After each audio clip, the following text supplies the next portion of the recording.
விநாயகன் 272 மாண்புமிகு உறுப்பினர் டாக்டர் எழிலன் மாண்புமிகு தமிழ் வளர்ச்சி மற்றும் செய்தித்துறை அமைச்சர் அவர்கள். மாண்புமிகு பேரவைத் தலைவர் அவர்களே, பேரறிஞர் அண்ணா அவர்களின் நூல்கள் பிற மொழியில் மொழிபெயர்க்க மாண்புமிகு முதலமைச்சர் அவர்கள் அனுமதி தந்திருக்கார்கள். துறையின் சார்பில் அதற்குரிய நடவடிக்கை எடுக்கப்படும். மாண்புமிகு உறுப்பினர் டாக்டர் எழிலன். கருத்து மோதல் நமக்குள் ஏற்படலாம். வளர்ச்சிக்கு அறிகுறி அது. நாம் மக்கள் வனவிலங்குகள் அல்ல. இது நாடு காடு அல்ல. நாடுக்கு முறை தேவை, காட்டுக்கு ஆட்சி அல்ல. காட்டு முறையை கையாண்டால் அதற்கு பேர் ஜனநாயகமாகாது, அதற்கு பேர் பாசிசம் என்று சொன்னவர் பேரறிஞர் அண்ணா. பேரவைத் தலைவர் அவர்களே, தந்தை பெரியாரோட எழுத்துக்களை பிற மொழிகளை நம் மொழிபெயர்த்து திராவிட மாடல் முதல்வர் வழிவகுத்தார். அதனால் இன்று பெரியாரோட பிறந்த நாளை மிகவும் ஜனரஞ்சகமாக மக்களின் குரலாக JNU பல்கலைக்கழகத்தில் கொண்டாடப்பட்ட தொகுப்புகளை நாம் கண்டறிந்தோம்.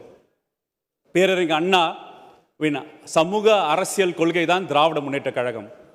அடிப்படை கொள்கையான பகுத்தறிவு, மாநில உரிமை, சமூக நீதி, மத சார்பின்மை தான் திராவிட முன்னேற்ற கழகத்தின் கொள்கை. இன்னைக்கு தமிழ்நாட்டின் அரசியல் கொள்கையாக மாறின சூழல் பேரறிஞர் அண்ணாவின் உழைப்பு. எனவே நாடெங்கும் மாநில உரிமைகள் தளர்த்திட, வளர்ந்திட, இனக்குழுக்கள் தங்கள் மொழியை பாதுகாத்திட, பல்வேறு மாநிலங்களில் சமூக அமைப்புகள் எடுத்துக்காட்டாக அமைய பேரறிஞர் அண்ணாவின் எழுத்துக்கள் பிற மொழியில் மொழிபெயர்க்க வேண்டும் என்ற செய்தியை என்ற கேள்வியை தாங்கள் வழியாக அமைச்சர்கள் கேட்டு அமர்கிறேன்.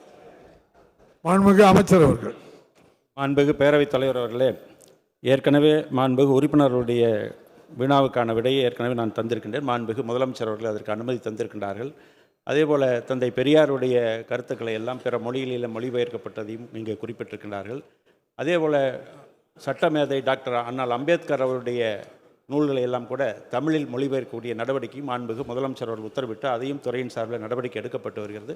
மேலும் மாண்புமிகு உறுப்பினருடைய கருத்துக்கள் எதுவாக இருந்தால் நிச்சயமாக மாண்புமிகு முதலமைச்சருடைய கவனத்திற்கு எடுத்து சென்று துறையின் சார்பில் நடவடிக்கை எடுக்கப்படும். மாண்புமிகு உறுப்பினர் doctor Ezhilan. Tony Blair institute of political change என்ற ஒரு அமைப்பு ஆப்பிரிக்கா துணைக்கண்டத்தில் இனக்குழுக்களாக பிரிந்த கீழ்நிலை உள்ள நாடுகளுக்கு எந்த வகையான அரசாட்சி முறை ஏகுவாக இருக்கும் என்ற ஆய்வின் அடிப்படையில் பார்க்கும்போது அவர்கள் பரிந்துரை பண்ணுறது திராவிட மாடல் ஆட்சி முறைதான் சமூக பொருளாதாரத்தில் பின்தங்கிய மக்களை உயர்த்தளிக்கும் என்ற ஆய்வினை வெளிப்பாடு கொண்டு வந்தார்கள். அதன் தொடர்ச்சியாக நம்ம பல்வேறு தலைவர்களுக்கு நாம் பல்வேறு மரியாதை செலுத்துகிறோம். அதைப்போல் திராவிட மாடல் என்பது சொல்லும் போது நம் தமிழ்நாட்டு வளர்ச்சிக்கான பல்வேறு சாதனைகள், அது காலை உணவு திட்டமாக இருக்கட்டும், மதிய உணவு திட்டமாக இருக்கட்டும், சத்து உணவு திட்டமாக இருக்கட்டும், நில சீர்திருத்தமாக இருக்கட்டும், சமூக பொருளாதார வளர்ச்சியாகட்டும், சாதனைகளை காட்சிப்படுத்தி தமிழ்நாட்டு மக்கள் இந்த சாதனைகளை உணர வைக்குமாறு அருங்காட்சியகம் அமைக்கப்படுமா என்று தாங்கள் வாய்களாக கேட்டு அமர்கிறேன். மாண்புமிகு அமைச்சர் அவர்கள். மாண்புமிகு பேரவைத் தலைவர்களே, நம்முடைய திராவிட மாடல் ஆட்சியினுடைய நாயகன் மாண்புமிகு முதலமைச்சருடைய திட்டங்கள் மக்களுக்கு பல்வேறு விதங்களிலே எடுத்து சொல்லப்பட்டு வருகிறது. பத்திரிகை மூலமாக, ஒளிநாடாக்கள் மூலமாக, அரசு நிகழ்ச்சிகள் மூலமாக இன்றைக்கு எடுத்து சொல்லப்பட்டு வந்தாலும் மாண்புமிகு உறுப்பினருடைய கருத்தை பரிசீலிக்கிற வகையில் திட்டங்களை பற்றி அருங்காட்சியகம் அமைப்பதற்கான நடவடிக்கை மாண்புமிகு முதலமைச்சருடைய கவனத்திற்கு எடுத்து சென்று துறையின் சார்பில் பரிசீலிக்கப்படும். மாண்புமிகு உறுப்பினர் ஷானவாஸ். மாண்புமிகு பேரவைத் தலைவர் அவர்களே, தனித்தமிழ் இயக்கம் கண்ட மறைமலையடிகள் நினைவாக நாகப்பட்டினத்தில் ஒரு நினைவரங்கம் கட்ட வேண்டும் என்கிற கோரிக்கை நீண்ட காலமாக இருக்கிறது.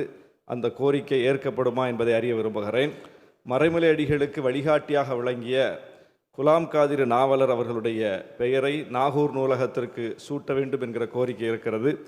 அந்த பெயர் சூட்டப்படுமா என்பதை அறிய விரும்புகிறேன். அதுபோல சமூக நல்லிணக்கம் வளர்த்த சந்தனத் தமிழர் சிராஜுல் மில்லத் அப்துல் சமத் அவருடைய 100ஆண்டு விழா அரசு விழாவாக கொண்டாடப்படுமா என்பதையும் அறிய விரும்புகிறேன். மாண்புமிகு அமைச்சர் அவர்கள். மாண்புமிகு பேரவைத் தலைவர் அவர்களே, மாண்புமிகு முதலமைச்சருடைய அரசு பொறுப்பேற்ற பிறகு இன்றைக்கு பல்வேறு தலைவர்களுக்கும் சுதந்திர போராட்ட தியாகிகள், தமிழ்மொழி தியாகிகளுக்கெல்லாம் சிலைகள், அரங்கங்கள், மணிமண்டபங்கள் என்று எண்ணற்ற திட்டங்கள் செயல்படுத்தப்பட்டிருக்கிறது. மாண்புமிகு உறுப்பினருடைய கருத்துக்கள் நிச்சயமாக சட்டமன்ற தேர்தலுக்கு பிறகு திராவிட மாடல் ஆட்சி மீண்டும் உருவாகப் போகிறது. அதிலே நிச்சயமாக செயல்படுத்தப்படுவதற்கு மாண்புமிகு முதலமைச்சரோடு கலந்து பேசி நடவடிக்கை எடுக்கப்படும்.